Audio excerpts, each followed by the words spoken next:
Hello guys, welcome to philosophical study. सबसे पहले आप सभी का बहुत बहुत थैंक यू हमारे साथ जुड़ने के लिए। उम्मीद करता हूँ आप सारे बहुत अच्छे हैं और आपका प्रिपरेशन बहुत बढ़िया चल रहे होंगे। तो फ्रेंड्स, 500 MCQ सीरीज़ को डिस्कस करते हुए ये हमारा लेक्चर 25 है और इस सेशन में हम लोग डिस्कस करेंगे यूनिट 6 रिसेंट वेस्टर्न फिलोसफी में एनालिटिक एंड कॉन्टिनेंशियल फिलोसफी को। और इस टॉपिक से आपको पेपर में 5 से 6 क्वेश्चंस देखने को मिलेगा, मतलब 10 से 12 मार्क्स, राइट। आप इस यूनिट को इग्नोर नहीं कर सकते। तो इस सेशन में आपको 42 प्लस MCQs को डिटेल में एक्सप्लेन करूँगा, तो सेशन के लास्ट तक जुड़े रहे और लाइक करना ना भूलें। तो चले, फर्स्ट क्वेश्चन आपको सामने स्क्रीन पे ये रहा। Who among the following propounded the concept of definite description. तो डिफाइनाइट डिस्क्रिप्शन को किसने प्रतिपादित की? ऑप्शन ए फ्रेगे, या फिर ऑप्शन बी डेविडसन, या फिर ऑप्शन सी रासेल, या फिर ऑप्शन डी सार्ले। तो फ्रेंड्स, अगर आप लोगों ने सिलेबस को ध्यान से देखा है तो जहाँ पर रासेल का टॉपिक है वहाँ पर लिखा है कि डिफाइनाइट डिस्क्रिप्शंस, राइट। तो रासेल ने डिफाइनाइट डिस्क्रिप्शन को दिया है। अब देखो डिफाइनाइट डिस्क्रिप्शंस क्या होती है। डिफाइनाइट डिस्क्रिप्शंस मतलब क्या है कि कोई पार्टिकुलर चीज़ को डिस्क्राइब करना, राइट। तो अब देखो, definite descriptions are usually phrase of the form the, so and so, where so and so is a singular noun, right? For example, the student, the cat and the present king of France, right? एक famous example है Russell का, the present king of France is bold.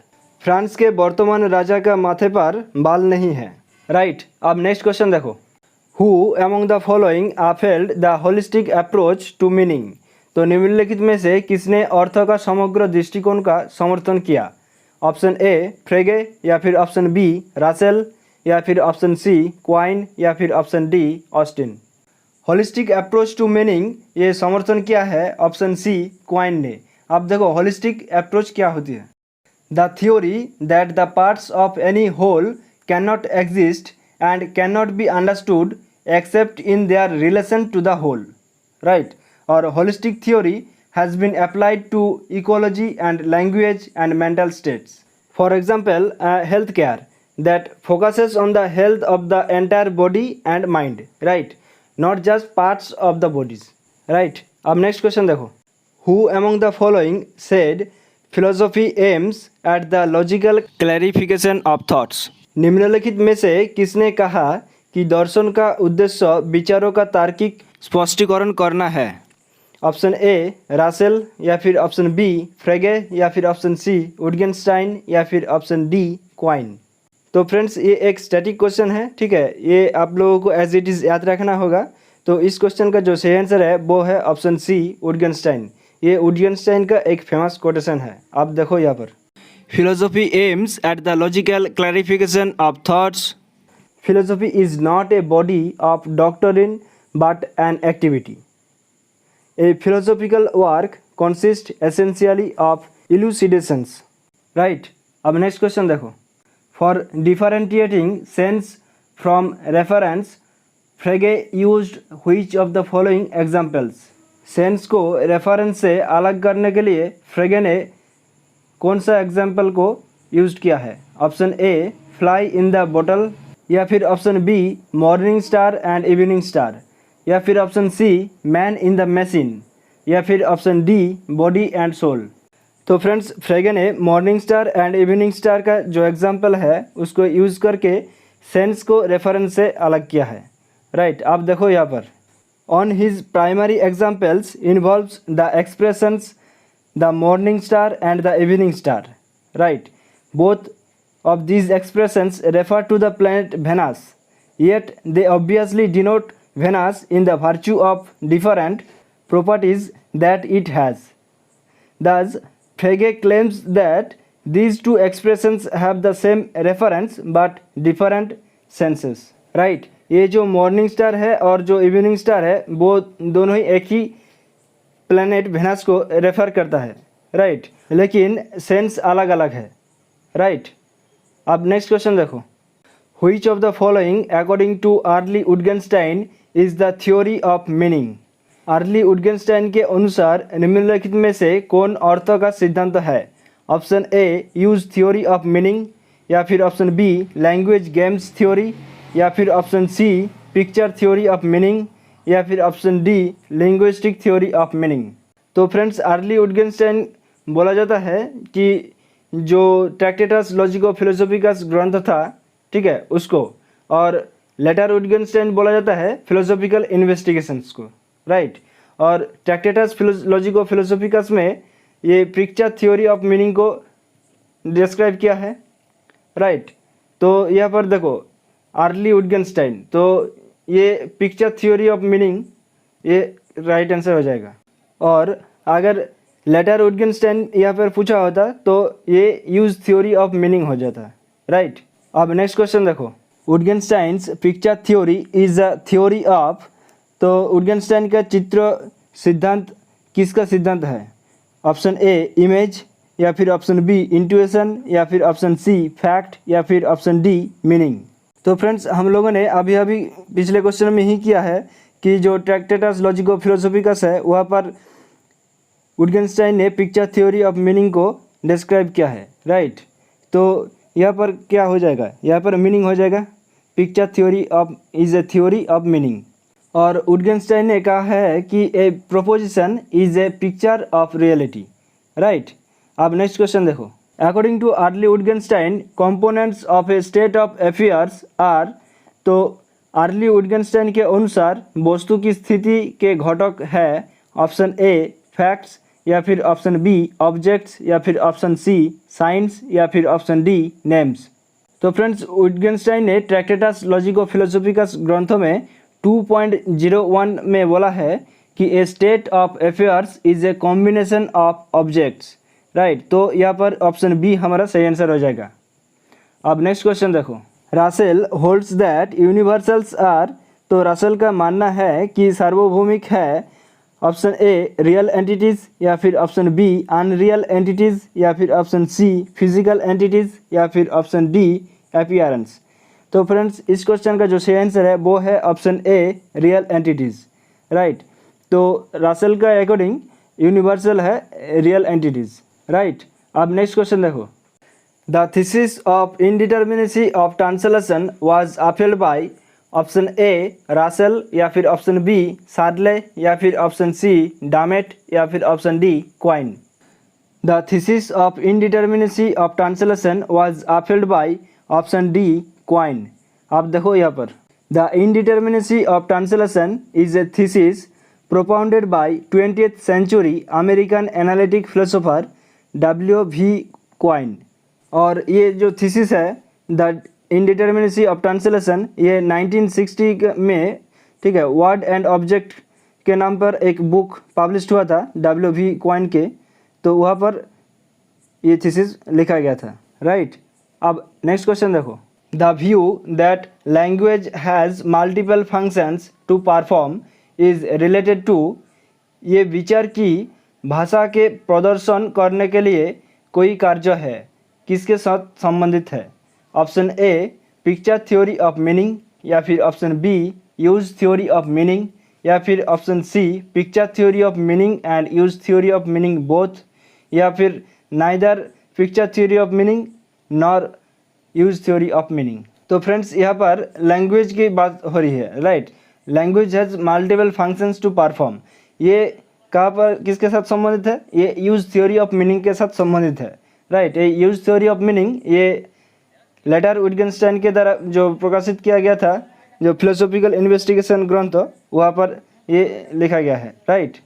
अब next question देखो, according to Russell which are of the following have meaning of their own, तो Russell के अनुसार निम्नलिखित में से किनका अपना अर्थ है? ऑप्शन ए प्रॉपर नेम्स, या फिर ऑप्शन बी डिफाइनाइट डिस्क्रिप्शन, या फिर ऑप्शन सी इनडिफाइनाइट डिस्क्रिप्शन, या फिर option D both A and C means proper names and indefinite descriptions. तो friends, according to Russell proper names have meaning of their owns, right. तो option A हमारा सही answer हो जाएगा।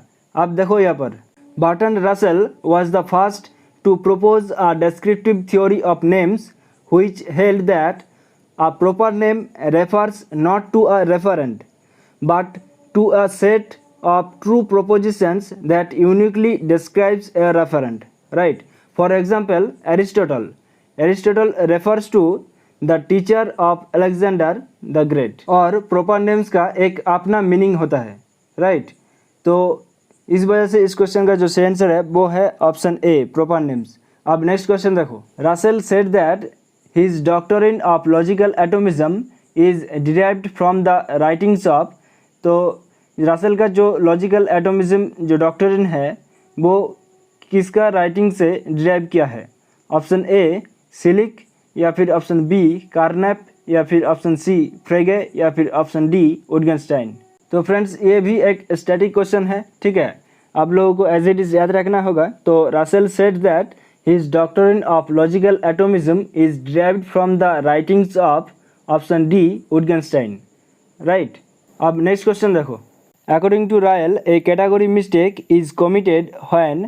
तो रायल के अनुसार एक श्रेणी की गलती तब की जाती है जब option A fact belonging to one category is presented in the idiom appropriate to another, या फिर option B a fact belonging to one category is reduced to the idiom appropriate to another, या फिर option C a fact belonging to one category is totally denied, या फिर option D the relation between the two categories is wrongly presented. तो friends ये category mistake कहाँ से आया है?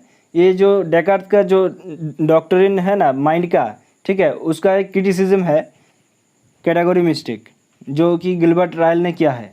राइट? और कैटेगरी मिस्टेक कब होती है कि a fact belonging to one category is presented in the idiom appropriates to another. ये ऑप्शन ए हमारा सही आंसर हो जाएगा. अब इसका एक एग्जांपल देते हैं. देखो, Saturday is on the bed. Right? ये कैटेगरी मिस्टेक का एक फेमस एग्जांपल है. राइट? अब देखो यहाँ पर the term category mistake was introduced by Gilbert royal. उसका जो बुक था द कॉन्सेप्ट ऑफ माइंड, किस लिए? To remove what he argued to be a confusion over the nature of mind born from Cartesian metaphysics. Right? A category mistake or category error is a semantic or ontological error in which things belonging to a particular category are presented as if they belong to a different category. Or alternatively, a property is ascribed to a thing that could not possibly have that property. अब next question देखो. According to Ryle Cartesian theory of mind is based on a confusion between. Ryle के अनुसार Cartesian मौन का सिद्धांत किसके बीच एक भ्रम पर आधारित है? Option A mental description and disposition, या फिर option B mind and brain, या फिर option C mental and physical properties, या फिर option D logical and psychological properties. तो फ्रेंड्स रायल के अनुसार Cartesian theory of mind is based on a confusion between mental and physical properties. Right? Option C हमारा सही answer हो जाएगा. अब नेक्स्ट क्वेश्चन देखो. The distinction between actual and probable verification was upheld by. वास्तविक और संभावित सत्यापन के बीच अंतर को किसके द्वारा बरकरार रखा गया था? ऑप्शन ए सिलिक, या फिर ऑप्शन बी एयर, या फिर ऑप्शन सी कार्नेप, या फिर ऑप्शन डी विटगेनस्टाइन. तो friends the distinction between actual and probable verification was upheld by option B A J. Ayer. तो फ्रेंड्स ए.जे. एयर का जो ग्रंथ है लैंग्वेज ट्रूथ एंड लॉजिक, वहाँ पर एक्चुअल एंड प्रोबेबल वेरिफिकेशन के बीच डिस्टिंक्शन किया है. राइट? और theoretical and practical verification and strong and weak verification का डिस्टिंक्शन भी किया है. राइट? अब नेक्स्ट क्वेश्चन देखो. Incomplete symbols of Russell are those which fulfil the following. तो रसेल के अपूर्ण प्रतीक वो है जो निम्नलिखित में से कौन सा स्टेटमेंट पूरा करता है? तो option A their contribution to meaning did not consist in denotation, या फिर option B their contribution to meaning consist in denotation, या फिर option C they are used as names, या फिर option D they are not susceptible of analysis. तो friends, incompatible symbols क्या होता है? ए साइन, वर्ड और expression that systematically contributes to the meaning of expressions in which it occurs but has no independent और separable meaning, right? अब यहाँ पर देखो option A, their contribution to meaning did not consist in denotation, right? तो option A हमारा सही answer हो जाएगा। Incompatible symbols of Russell are those their contribution to meaning did not consist in denotation, right? अब अगला question देखो, which of the following is not what Quine criticized as two dogmas of empiricism? तो निम्नलिखित में से कौन सा वो नहीं है जिसकी Quine the two dogmas of empiricism के रूप में आलोचना करती है? Option A, the distinction between analytic and synthetic propositions, या फिर ऑप्शन बी, फेनोमेनलिज्म, या फिर option C, the reducibility of each meaningful statements to the set of immediate expressions, या फिर option D, totality of our so called beliefs is man made. तो friends, इस question का जो सही आंसर है वो है option D, totality of our so called beliefs is man made. ये क्वाइन के द्वारा क्रिटिसाइज नहीं किया गया है as two dogmas of empiricism के रूप में, राइट? और बाकी जो सारे ऑप्शंस है वो सारे को क्रिटिसाइज किया गया था as two dogmas of empiricism में। अब नेक्स्ट क्वेश्चन देखो, Moore's defence of common sense establish that.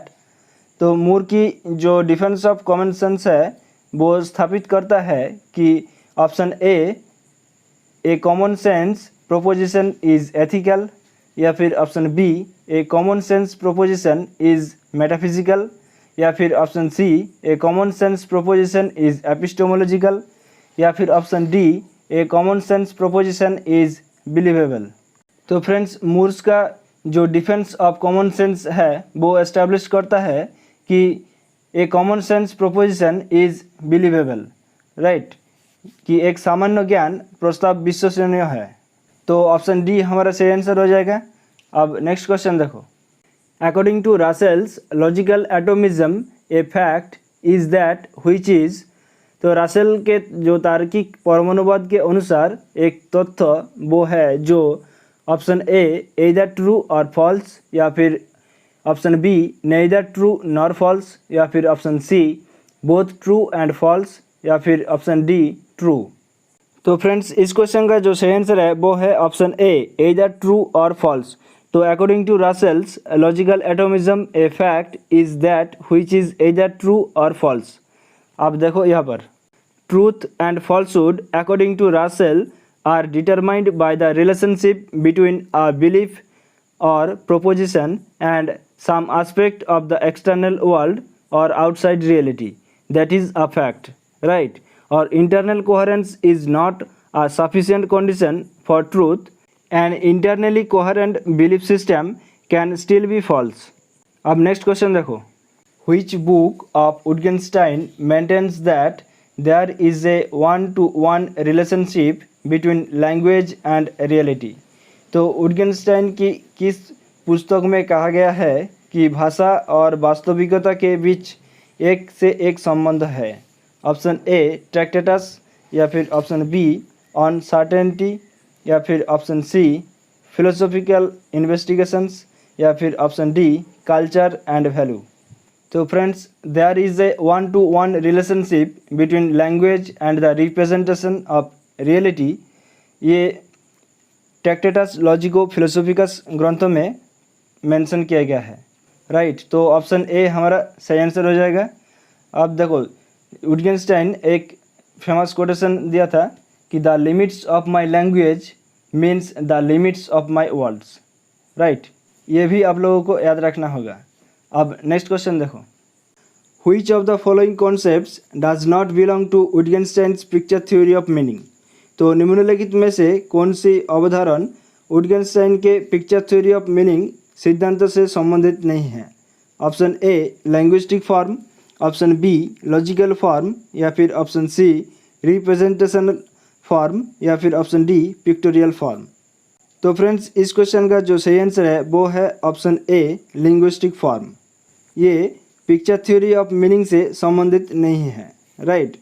आप पिक्चर को कैसे आप लिंग्विस्टिक फॉर्म में कन्वर्ट कर सकते हैं। पिक्चर को आप लॉजिकल फॉर्म, रिप्रेजेंटेशनल फॉर्म और पिक्टोरियल फॉर्म में कन्वर्ट कर सकते हैं, लेकिन लिंग्विस्टिक फॉर्म में कन्वर्ट नहीं कर सकते अकॉर्डिंग टू विटगेनस्टाइन। अब नेक्स्ट क्वेश्चन देखो, who among the following holds that to understand the language is to understand its form of life. Who among the following holds that to understand the language is to understand its form of life. तो निम्नलिखित में से कौन ये मानता है कि भाषा को समझना उसके जीवन के स्वरूप को समझना है। ऑप्शन ए हाइडेगर, या फिर ऑप्शन बी रासेल, या फिर ऑप्शन सी मूर, या फिर ऑप्शन डी विटगेनस्टाइन। तो फ्रेंड्स ये एक स्टैटिक क्वेश्चन है, आप लोगों को एज इट इज़ याद रखना होगा। तो इस क्वेश्चन का जो सही आंसर है वो है ऑप्शन डी विटगेनस्टाइन। तो Wittgenstein holds that to understand the language is to understand its form of life, right. अब अगला क्वेश्चन देखो, according to logical positivism verification theory of meaning holds that. Logical positivism के अनुसार अर्थ का सत्यापन सिद्धांत मानता है कि option A only analytical propositions are meaningful, या फिर option B only empirical verifiable propositions are meaningful, या फिर option C both analytic and empirical verifiable propositions are meaningful, या फिर option D neither analytic nor empirical verifiable propositions are meaningful. तो friends इस question का जो सही आंसर है वो है option C both analytic and empirical verifiable propositions are meaningful. ये वेरिफिकेशन थ्योरी ऑफ मीनिंग से रिलेटेड है, राइट। और ये लॉजिकल पॉजिटिविज्म का उद्देश्य क्या था कि जो मेटाफिजिक्स है उसको एलिमिनेशन करना, राइट। अब अगला क्वेश्चन देखो, what does family resemblance refers to. पारिवारिक समानता क्या दर्शाती है। Option A words from same linguistic families share many traits, या फिर option B the different uses of a word share certain similarities but have no defining characteristics. Option C the understanding shared by the same members of a family, या फिर option D the different use of a word their essential features. ये family resemblance ये वो वाला family नहीं है जहाँ पर तुम रहते हो, राइट। ये फैमिली रिजेम्बलेंस ये किसके साथ रिलेटेड है, ये विटगेनस्टाइन से रिलेटेड है, राइट। और ये वर्ड लैंग्वेज इसके बात करती है, राइट। तो यहाँ पर फैमिली रिजेम्बलेंस क्या होती है कि एक शब्द के विभिन्न उपयोगों में कुछ समानताएं होती है लेकिन कोई पारिभाषिक विशेषणता नहीं होती है। The different uses of a word share certain similarities but have no defining characteristics, right. तो ऑप्शन बी हमारा सही आंसर हो जाएगा। अब नेक्स्ट क्वेश्चन देखो, तो फ्रेंड्स ये एक असर्शन और रीजनिंग वाला क्वेश्चन है। तो असर्शन में क्या बोला है कि Wittgenstein propounded use theory of meaning in the philosophical investigation. ये तो बिल्कुल सही है, राइट। अब रीज़न क्या बोला है कि मीनिंग आर इन माइंड, ये ऑप्शंस गलत है और इसके साथ कोई प्रेम संबंध नहीं है, राइट। तो यहाँ पर देखो option C assertion is true and reason is false and reason does not explain assertion, right. तो ऑप्शन सी हमारा सही आंसर हो जाएगा। अब नेक्स्ट क्वेश्चन देखो, which of the following is not correct about Moore's refutation of idealism। तो Moore का जो रिफ्यूटेशन ऑफ आइडियलिज्म है, राइट, वो कौन सा स्टेटमेंट सही नहीं है। तो देखो option A it is a critique of Berkeley's esse est percipi, ये तो बिल्कुल सही है, राइट। अब देखो option B it is a critique idealism, ये भी बिल्कुल सही है। अब देखो option C it is an attempt to establish realism, तो आइडियलिज्म को रिफ्यूट करके वो रियलिज्म को एस्टैब्लिश करना चाहता है, ये भी सही है, राइट। अब देखो option D it is a defence of Kantian philosophy, ये ऑप्शंस गलत है, राइट। अब नेक्स्ट क्वेश्चन देखो, according to Wittgenstein which of the following is not correct about facts. तो विटगेनस्टाइन के अनुसार फैक्ट्स का निम्नलिखित में से कौन सा सही नहीं है। ऑप्शन ए एटॉमिक फैक्ट्स, या फिर ऑप्शन बी कॉम्प्लेक्स फैक्ट्स, या फिर ऑप्शन सी नेगेटिव फैक्ट्स, या फिर option D world consist of facts. तो फ्रेंड्स यहाँ पर एटॉमिक, कॉम्प्लेक्स और वर्ल्ड कंसिस्ट ऑफ फैक्ट्स इसकी बात किया है, राइट, विटगेनस्टाइन ने, और नेगेटिव फैक्ट्स की बात कहीं पर भी किया नहीं है। तो friends option C negative facts ये अबाउट फैक्ट्स के अकॉर्डिंग ये गलत है, राइट। अब नेक्स्ट क्वेश्चन देखो, the view that the physical objects are in fact logical construction based on the sensory experience is held by. ये विचार कि भौतिक वस्तुएं वास्तव में संवेदी अनुभव पर आधारित तार्किक निर्माण है, किसके द्वारा धारण किया जाता है। ऑप्शन ए विटगेनस्टाइन, या फिर ऑप्शन बी रासेल, या फिर ऑप्शन सी ऑस्टिन, या फिर ऑप्शन डी रायल। तो फ्रेंड्स ये एक स्टैटिक क्वेश्चन है, आप लोगों को एज इट इज़ याद रखना होगा। तो इस क्वेश्चन का जो सही आंसर है वो है option B Russell. The view that the physical objects are in fact logical construction based on the sensory experience is held by Russell, right. अब नेक्स्ट क्वेश्चन देखो, which of the following is not correct about Moore's defence of common sense. तो Moore का जो defence of common sense है उसके according ये निम्नलिखित में से कौन सा स्टेटमेंट गलत है, ये आप लोगों को बताना होगा।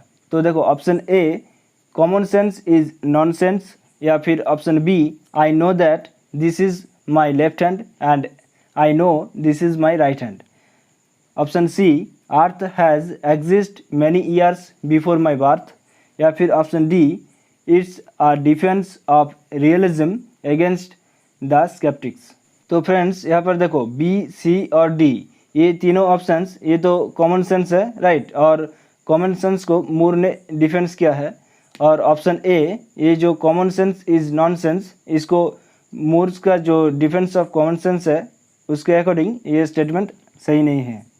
अब नेक्स्ट क्वेश्चन देखो, which of the following is a definition of fact according to Russell in his logical atomism. तो friends option A fact is a fact, या फिर option B a fact is that which makes a proposition either true और false, या फिर option C a fact is that which exist in the world beyond this world, या फिर option D a fact is that which exist nowhere. तो friends हम लोगों ने पिछले क्वेश्चन में ही किया था कि जो रासेल का फैक्ट है वो या तो सही है या फिर गलत है, right. A fact is either true और फॉल्स, हम लोगों ने पिछले क्वेश्चन में ही किया था, राइट। तो यहाँ पर देखो option B a fact is that which makes a proposition either true और फॉल्स, राइट। तो ये ऑप्शन हमारा सही आंसर हो जाएगा। अब अगला क्वेश्चन देखो, who gave the theory of ghost in the machine. तो घोस्ट इन द मशीन का थ्योरी किसने दिया है।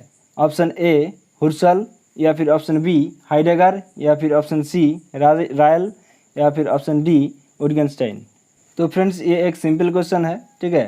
तो घोस्ट इन द मशीन ये दिया है गिलबर्ट रायल ने, right.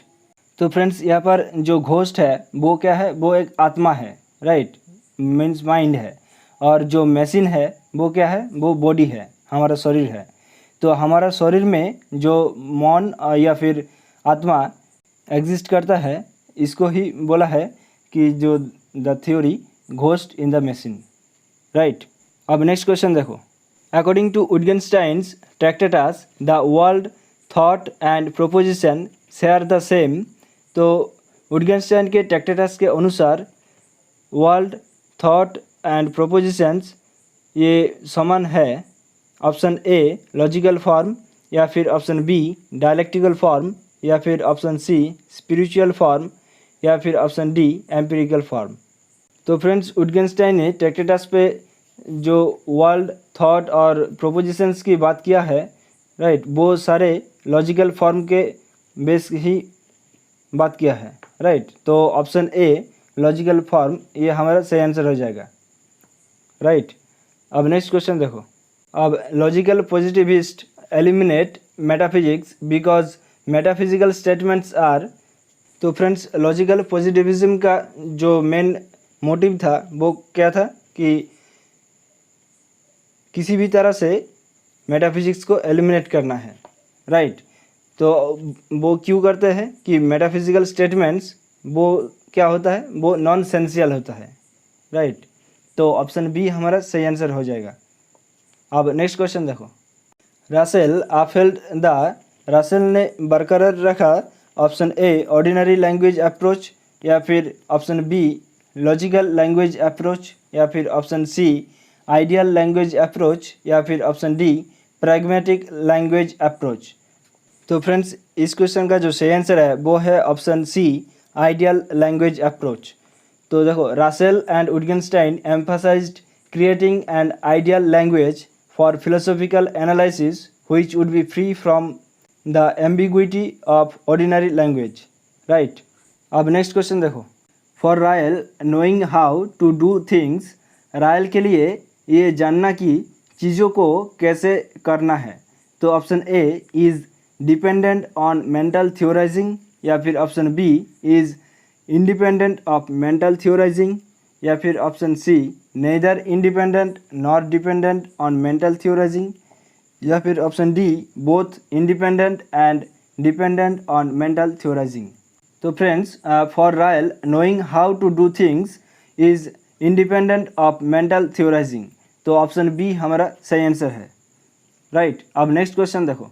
In order to avoid the dogma of the ghost in the machine, mental phenomena have to be understood as. Ghost in the machine की हठधर्मिता से बचने के लिए मानसिक घटनाओं को इस प्रकार समझना होगा कि ऑप्शन ए एक्विजिशंस, या फिर ऑप्शन बी प्रॉपर्टीज, या फिर ऑप्शन सी डिस्पोजिशंस, या फिर ऑप्शन डी एंटिटीज़। तो फ्रेंड्स, ये जो घोस्ट इन द मशीन ये थ्योरी दिया था किसने, कि गिलबर्ट रायल ने, राइट। और इस डॉगमा से बचने के लिए हम लोगों को ये जो मानसिक घटनाओं है, राइट, इसको समझना है कि ये स्वभाव है, मीन्स डिस्पोजिशंस है, राइट। तो ऑप्शन सी हमारा सही आंसर हो जाएगा, करेक्ट। अब नेक्स्ट क्वेश्चन देखो। A great many expressions of everyday life are systematically misleading, this is the argument bye.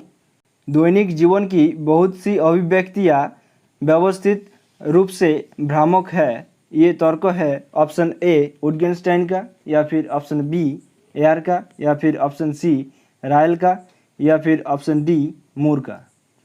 तो friends, a great many expressions of everyday life are systematically misleading, ये तर्क दिया था ऑप्शन सी गिलबर्ट रायल ने, right. अब लोगों को as it is याद रखना होगा। अब नेक्स्ट क्वेश्चन देखो। According to Ayer meaning of synthetic statement is determined by. तो एयर के अनुसार जो कृत्रिम कथन का अर्थ किसके द्वारा निर्धारित किया जाता है। तो ऑप्शन ए इंट्यूशन, या फिर ऑप्शन बी इंट्रोस्पेक्शन, या फिर ऑप्शन सी एम्पिरिकल वेरिफिकेशन, या फिर ऑप्शन डी इन्फरेंस। तो फ्रेंड्स, एयर के according meaning of synthetic statement ये डिटरमाइंड होता है एम्पिरिकल वेरिफिकेशन के द्वारा, राइट। तो ऑप्शन सी हमारा सही आंसर है। अब नेक्स्ट क्वेश्चन देखो। According to Hume, since ordinary language is ambiguous, ideal और artificial language needs to be formulated for showing the relationship between language and reality। किसके अनुसार साधारण भाषा अस्पष्ट, आदर्श या कृत्रिम होती है। भाषा और वास्तविक के बीच संबंध दिखाने के लिए भाषा को तैयार करने की आवश्यकता होती है। तो option A Russell, option B Frege, या फिर ऑप्शन सी ऑस्टिन, या फिर ऑप्शन डी रायल। तो choose the correct answer from the options given below. तो देखो, यहाँ पर ऑप्शन ए रासेल ये तो होगा ही होगा, राइट। अब रासेल के साथ कौन होगा, देखो फ्रेगे, ऑस्टिन, या फिर रायल। तो इस क्वेश्चन का जो सही आंसर है वो है option 2 A and B only, means Russell and Frege, right. अब नेक्स्ट क्वेश्चन देखो। Which one of the following is incompatible with the views of Quine. तो निम्नलिखित में से क्वाइन का जो विचार है उससे असंगत है। ऑप्शन ए ऑन्टोलॉजिकल रिलेटिव, या फिर option B there is no role of dogmas in philosophy, या फिर option C traditional epistemology is the foundation of the naturalised epistemology, या फिर option D translation is always indeterminate. तो फ्रेंड्स यहाँ पर question में इनकॉम्पिटेबल पूछा है, राइट। तो देखो the traditional epistemology is the foundation of naturalised epistemology, ये ऑप्शंस गलत है क्वाइन के अकॉर्डिंग, राइट। और बाकी जो सारे ऑप्शंस है वो देखो ऑन्टोलॉजी इज़ रिलेटिव, ये तो क्वाइन के अकॉर्डिंग सही है, right. There is no role of dogmas in philosophy, ये भी सही है। अब देखो ट्रांसलेशन इज़ ऑलवेज इनडिटर्मिनेट, ये भी सही है, राइट। अब अगला क्वेश्चन देखो, अब which one of the following is incorrect with reference to Wittgenstein. अब विटगेनस्टाइन के अकॉर्डिंग, ठीक है, कौन सा स्टेटमेंट गलत है ये आप लोगों को बताना होगा। तो देखो option A private language is not possible, क्या ये ऑप्शन सही है? ये तो बिल्कुल सही है, राइट। अब देखो option B don't ask for the meaning but better to ask the use of language, ये भी सही है। अब देखो option C just like there are different language games there are different forms of life, तो language game की बात तो किया है, राइट, विटगेनस्टाइन ने। अब देखो option D religion is a faith based on the existence of God, ये ऑप्शंस विटगेनस्टाइन के अकॉर्डिंग इनकरेक्ट हो जाएगा, राइट, ये करेक्ट नहीं है। तो इस क्वेश्चन का जो सही आंसर है वो है ऑप्शन डी। अब नेक्स्ट क्वेश्चन देखो, identify which one of the following goes against Frege. तो फ्रेगे को अगेंस्ट में जाता है ऐसा स्टेटमेंट को आप लोगों को ढूंढना होगा।